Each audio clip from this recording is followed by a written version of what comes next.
Well, thanks for being with us. I'm Robert Olguin. So it is a pivotal week for the Socorro School District. The school board this week will finalize a plan to move forward with layoffs as the district deals with a multi-million-dollar budget deficit.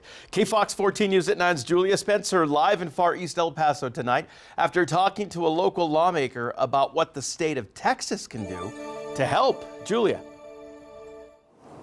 That's right, Robert. Well, the financial strain for school districts here in El Paso, such as teacher layoffs or shutting down local schools, is causing some concern for community members. And today I spoke with State Representative Vince Perez, who criticized the state's approach in providing funding towards public schools.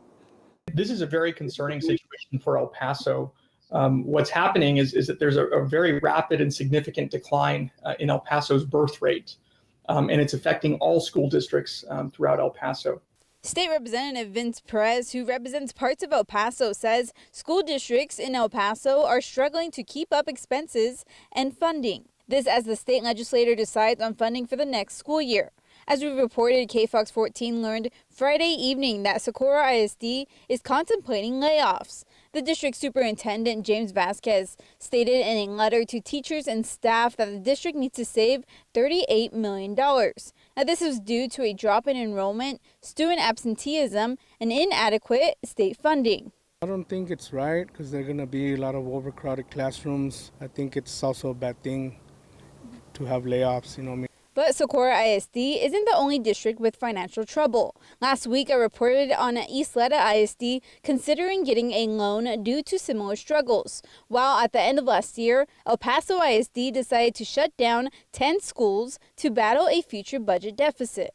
These are essentially just the first decisions that school districts are making, but there is pressure across all departments, across all schools, all grade levels in El Paso and elsewhere throughout Texas. Perez also criticized Texas Governor Greg Abbott's school voucher program.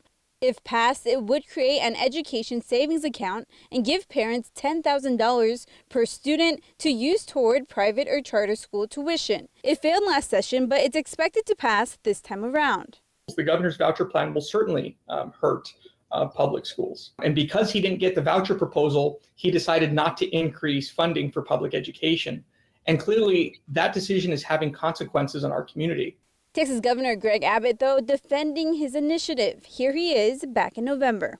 It does not have to be one or the other, and it's wrong to pit one against the other. Both public education and school choice are part of one of my primary goals this coming session. We will fully fund public schools in the state of Texas. Now, State Representative Vince Perez says he is currently working to get public schools the proper funding from the state that they need during this legislative session. Now, the Socorro Independent School District will also be meeting to discuss further cuts within their district, as well as the potential layoffs this coming Wednesday during their board meeting. For more information on that meeting, you can head to our website at kfoxtv.com. I'm live in Far East El Paso. Julia Spencer, KFOX 14 News at 9. Julia, thank you for that.